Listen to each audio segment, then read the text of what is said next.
السلام علیکم پیارے اسلامی بھائی، امید کرتا ہوں کہ آپ سب خیریت سے ہوں گے اور اپنے گھر والوں کے ساتھ خوش ہوں گے۔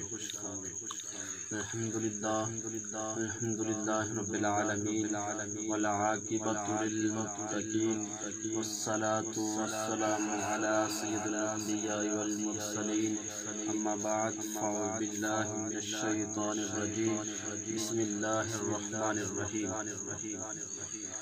آج میں آپ کے سامنے ایک امام کا واقعہ پیش کرنا چاہوں گا جس کا نام امام بخاری رضی اللہ تعالیٰ عنہ۔ تو آپ کا نام تو آپ نے بہت کئی بار سنا ہوگا، لیکن آپ کے ایک واقعہ میں آپ کے سامنے پیش کرنا چاہوں گا۔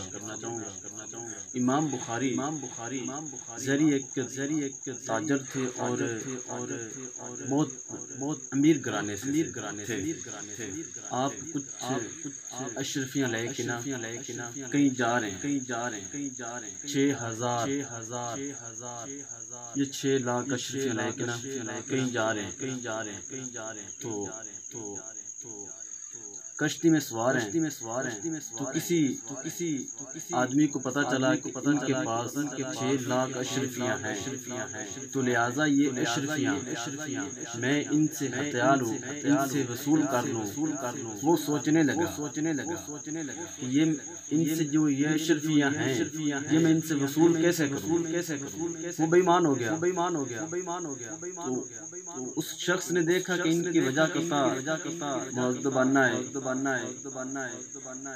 تو ان کے پاس اتنی اشرفیاں، تو اس نے کشتی میں شور کر دیا کہ میری 6 لاکھ اشرفیاں گم ہو گئی ہیں، میری 6 لاکھ اشرفیاں گم ہو گئی ہیں، تو لہٰذا میں نے تلاشی لے لی۔ جب تلاشی لی گئی، سبھی آدمیوں کی تلاشی لی گئی، امام بخاری کی بھی تلاشی لی گئی، تو 6 لاکھ اشرفیاں تو نہیں تھی آپ کے پاس۔ تو جب لوگوں نے کہا کہ تم نے ایسے کانڈ کیا ہے، تمہارے پاس 6 لاکھ اشرفیاں تھی نہیں، ایسے شور کیا ہے، لوگوں کو تنگ کرنے کے لیے کیا ہے، تو آپ چل دیے، کشتی میں سوار ہیں۔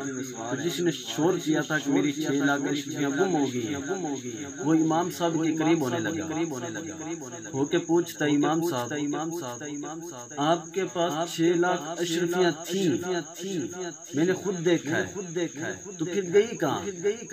تو امام صاحب نے کہا کہ میرے پاس 6 لاکھ اشرفیاں تھی، لیکن جب تو نے شور کیا وہ میں نے 6 لاکھ اشرفیاں سمندر میں پھینک 6 لاکھ اشرفیاں سمندر میں پھینک دی۔ تو آپ نے اس شخص نے پوچھا اتنی زیادہ اشرفیاں آپ نے سمندر میں پھینک دی؟ آپ نے فرمایا کہ میں سمجھ گیا تھا کہ تو نے جس وجہ سے شور شرابہ کیا تھا مجھ سے ہتھیانا چاہتا تھا، لیکن بظاہر کوئی فیصلہ ایسا ہوتا کہ کچھ پنچایت فیصلہ ایسا کر دیتے کہ آج تجھے چلی جاتی ہے، آج مجھے چلی جاتی، یا البتہ تجھے ساری چلی جاتی، لیکن مجھ پر لگ جاتا داغ، میری امام بخاری نے ایک وقت ایسا تھا کہ ان کے اوپر چوری کا الزام لگا تھا، تو اشرفیاں آدھی ان کو دی دیں، آدھی آپ لے لیں۔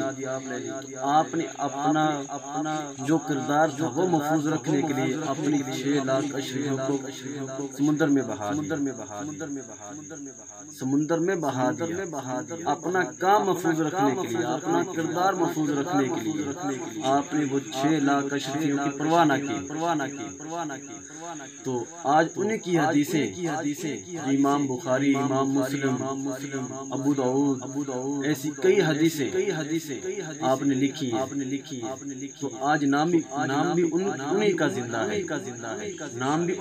ہے، کوئی فرقہ واریت ان کی حدیث کو جھٹلا نہیں سکتا۔ تو جن لوگوں نے اس حد تک اللہ تعالیٰ اپنے کردار کو اپنے نام کو باقی رکھا، آج نام بھی انہی کا زندہ ہے۔ تو ہمیں بھی ایسا ہی بننا چاہیے کہ ہم اپنے ٹکے کی پیالی کے لیے ہم اپنا دین بیچ دیتے ہیں، اپنا ایمان بیچ دیتے ہیں۔ تو لہٰذا اگر ہمیں نقصان ہو رہا ہے، حق پر چلیں، حق کا راستہ اختیار کریں، جو اللہ تعالیٰ نے ہمیں بتایا ہے وہ راستہ اختیار کریں۔ تو یہ تھی آج کی ہماری ویڈیو۔ اگر آپ کو پسند آئی ہو تو ضرور اس کو شیئر بھی کیجیے گا، لائک بھی کیجیے گا۔ اجازت دیجیے۔